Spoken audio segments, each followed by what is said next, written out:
uh, like we discussed in the last class, electric field is defined as a region a charged particle experiences a force.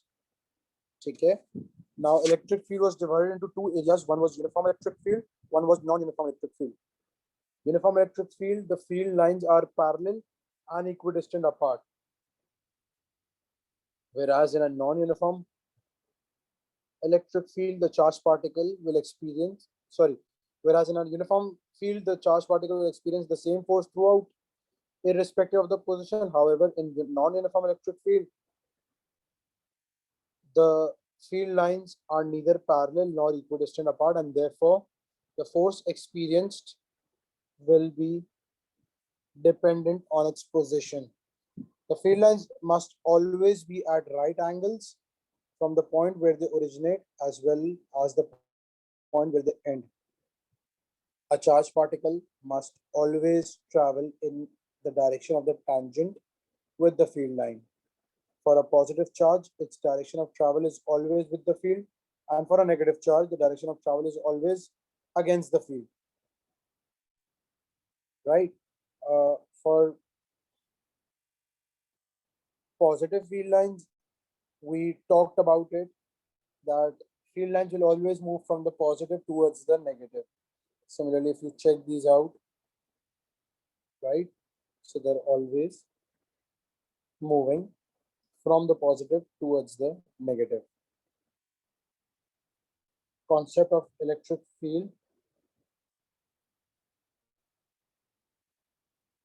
It is denoted by E and is defined as the force per unit charge and is given by the formula E is equals to F upon Q or F is equals to EQ. This is applicable for all sorts of fields, that is both uniform as well as non-uniform. For uniform field, we have an alternate formula which is E is equals to V upon D. Electric field will always move from positive or higher potential to a lower potential. It is therefore classified as a vector quantity.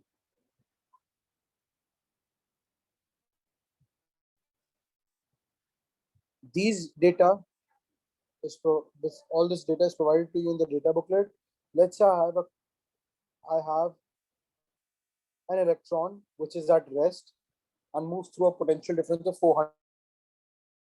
I'm simply stating the fact that an electron is moving through a potential difference of 400 volts. You are asked to calculate the electric field strength. Electric field strength is equal to voltage or the potential difference divided by the distance. Distance should be converted into meters, and therefore you realize that the electric field strength is 8,000 volt per meter. You have the electric field strength. You are asked to calculate the force F is equals to EQ.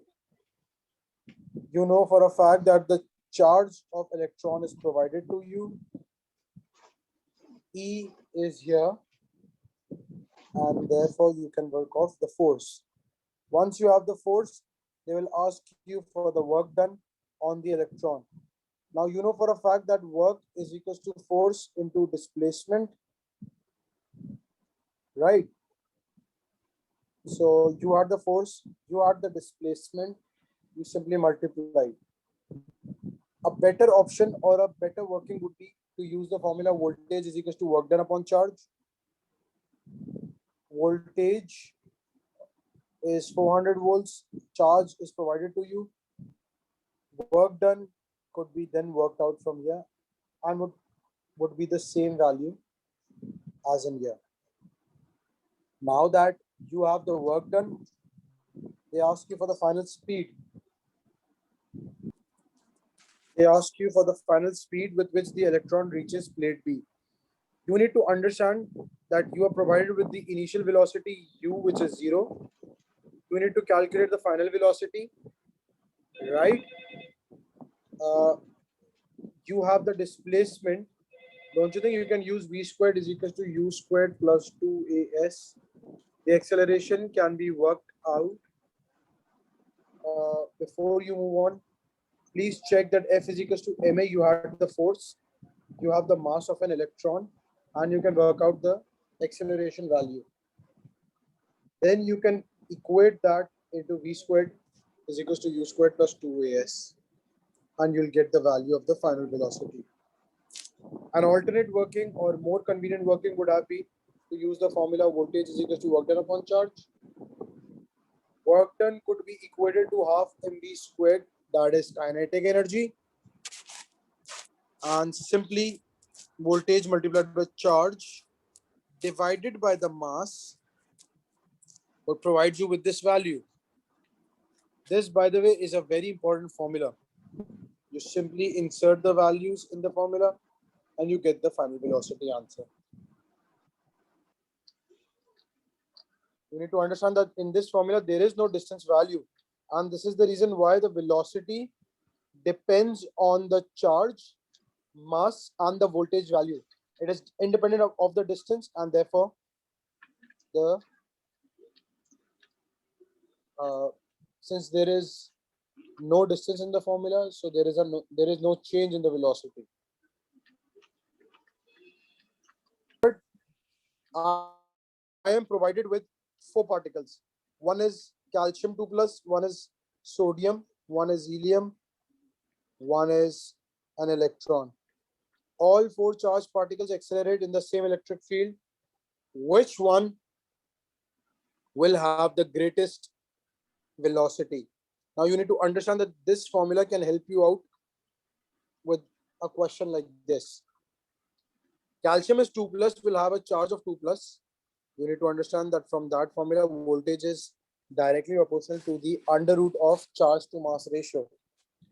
So calcium has a mass of 40, a charge of 2 plus.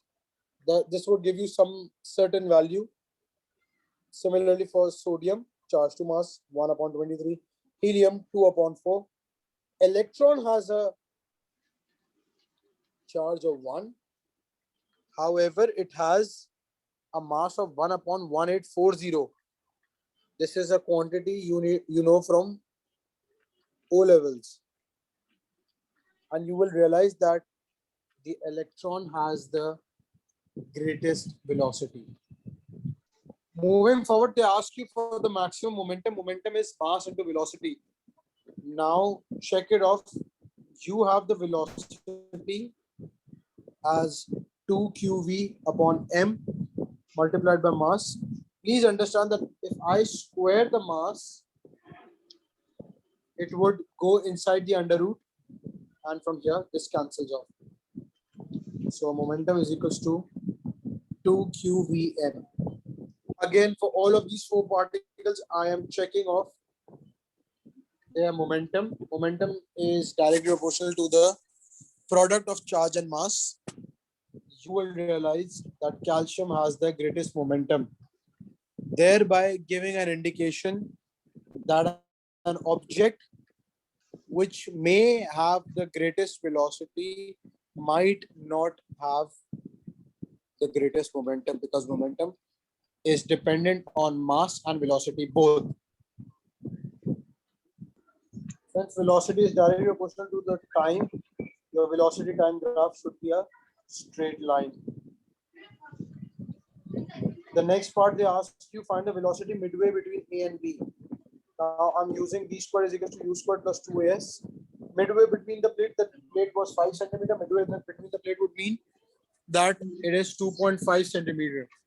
And I will realize that the velocity value is coming out to be 0.8 into 10 to the power of 7. Before we move on, I need you to understand something. Midway between the plate, this is the velocity. When you had finished the entire journey for the complete plate to plate interaction, your velocity value was 1.8 into 10 to the power of 7 meter per second. Halfway through, it is 0.8 into 10 to the power of 7. Right? Ji, sir. And halfway through, it is 0.8 into 10 to the power of 7. Do you think it is a linear relationship. You need to understand something. Halfway through the plates, halfway when the distance was covered, that is 2.5 centimeter, the final velocity was 0.8 into 10 to the power of 7.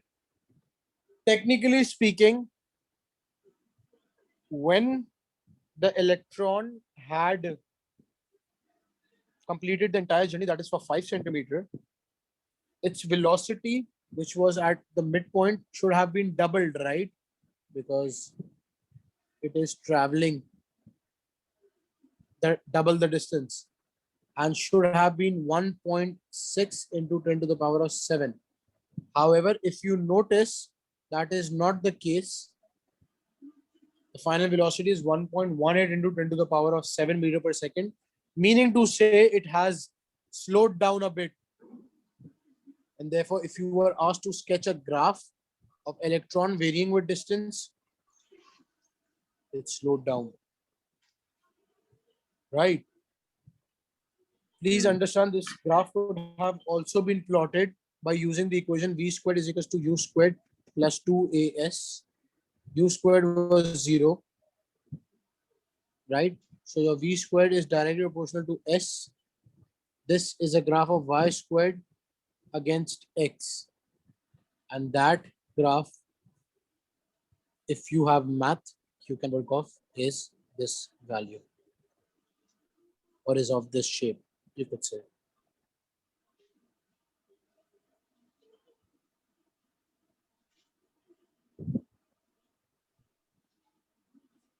ठीक है sir. Moving forward, the diagram below shows two parallel plates separated by a distance of 5.4 millimeter. A charged particle is observed to remain stationary between the two plates. Given that the mass of the particle is 7.7 into 10 to the power of minus 15, reduce the sign of this charge. Please understand that the charged particle is stationary between the plates. The top plate is a positive plate, right? The downward plate is at zero potential. If there is a positive plate upwards, right, the weight of the charged particle should be downwards and should be counterbalanced with an electric force, right? For the electric force to be तो upwards, ये the charged particle electric force जो है should sir be वो negative. Resistance के तौर पे काम करेगी. You need to understand that the electric force could have been downwards. The electric force could have been downwards if the charged particle was positive, right? Because positive plate will repel off. Weight was already acting downwards. I want to balance off this charged particle, and for that the electric force should be upwards, because weight will always act downwards. So weight cannot be pushed upwards or anything like that. Weight will always be downwards. So I adjust my electric force and make it move upwards. And how do I do that? By using a charged particle which is of negative nature and therefore gets attracted upwards. Sir अगर हम positive लेते तो फिर तो balance हो ही नहीं पाता कि इलेक्ट्रिक फोर्स भी नीचे लग रही है. Downward gravitational force was balanced out with the upward electrical force, and this is only possible if the particle is negatively charged. Moving forwards, they ask you the magnitude of the charge as it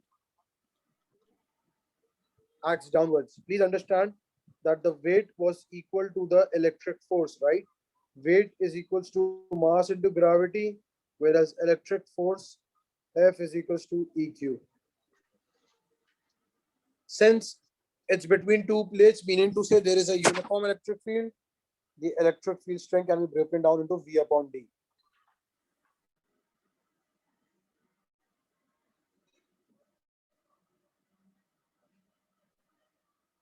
The value of the charge.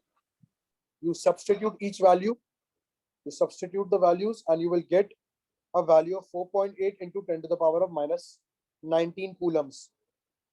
Please understand that an electron has a charge of 1.6 into 10 to the power of minus 19 coulombs. If I were to ask you, or if I were to mention it to you, to please me how many electrons could fit in, simply divide this value 4.8 into 10 to the power of minus 19 divided by 1.6 into 10 to the power of minus 19, and you would realize that 3 electrons would actually make up this charge, right? Moving forward, you need to understand that all the charged species will be multiples of the elementary charge value. This is the elementary charge value. This is called charge quantization. The above calculation indicates that charges are quantized, where the term quantization means that charges will always exist as whole number multiples of the elementary charge. That is the charge possessed by an electron. Moving forward, we are asked about the half percent of a charge particle in an electric field. Let's say a charge particle was traveling at 6 into 10 to the power of 7 meter per second. As soon as it enters, right, let's say it's an electron, it gets attracted to the positive plate, right, and therefore takes a parabolic path. In the first part, they asked you to calculate the electric field strength. Now you need to understand that this is a uniform electric field. So you can use the formula E is equals to V upon D. Your voltage value is 250. Your distance value is 2.2 centimeter. You convert it into meters to get the value of electric field strength. Furthermore, they ask you calculate the force on the electron. Now F is equals to EQ. You have the electric field strength. You have the charge particle. The charge of the particle, which is an electron, 1.6 into 10 to the power of minus 19. And from here, you can get the value of the force. When you have the force, they ask you for the acceleration. F is equals to ma. You will realize that your acceleration comes out to be 2 into 10 to the power of 15. Right? Please understand that if you are comparing this with the gravitational acceleration, which was 9.81, now this value is extremely large when compared with the gravitational acceleration value, and therefore throughout electricity we will ignore the gravitational effects. Moving forward, they ask you the time taken for the electron to travel 12 centimeter. You need to understand that 12 centimeter is the horizontal distance. For the horizontal distance in projectile, there is no acceleration. When there is no acceleration, you use the formula S is equals to, let's say, ut plus half at squared. No acceleration means this value cancels off, and speed is equals to distance upon time could be used to work out the value of the time, right? One more thing you need to understand, that in projectile motion, the time taken for the horizontal and the vertical motion is the same. They ask you the vertical distance fallen during this time. S is equals to ut plus half at squared. Please understand that this is half projectile motion, right? Because it was initially traveling only in horizontal direction, and as soon as it came under the influence of the electric field, it curved down. For half projectile motion, the initial velocity is 0. Initial vertical velocity is 0. And therefore, this value cancels off. You have the acceleration, you have the time. You can work out the vertical distance that the particle has fallen. You are also asked to calculate the angle of the horizontal at which it emerges. Please understand that you have the horizontal velocity, which was 6 into 10 to the power of 8. Sorry, 6 into 10 to the power of 7 meter per second. You don't have the vertical velocity. So you work out the value of the vertical velocity. V is equals to u plus kt. The time is provided to you. Acceleration is there. So you work out the vertical velocity. Again, you have the horizontal velocity, you have the vertical velocity, and you can therefore tan inverse the entire situation to work out the value of the angle, which comes out to be 4 degrees. If they ask you to plot the graph for horizontal velocity, it should stay constant because during projectile motion, there is no horizontal. The horizontal velocity stays constant throughout. However, the vertical velocity keeps increasing from rest. If they ask you for kinetic energy is directly proportional to the velocity and therefore resembles the same, right? If they ask you for distance against time, S is equals to ut plus half at squared. For the horizontal part, there is no acceleration. So S is equals to ut, S is directly proportional to the time. So that is a straight line. However, for the vertical part, S is equals to ut plus half at squared. This is a half projectile motion. Initial velocity is 0. So S is directly proportional to the time squared. And this is the reason why it is curved upwards, because y is equals to x square has this curved upwards graph.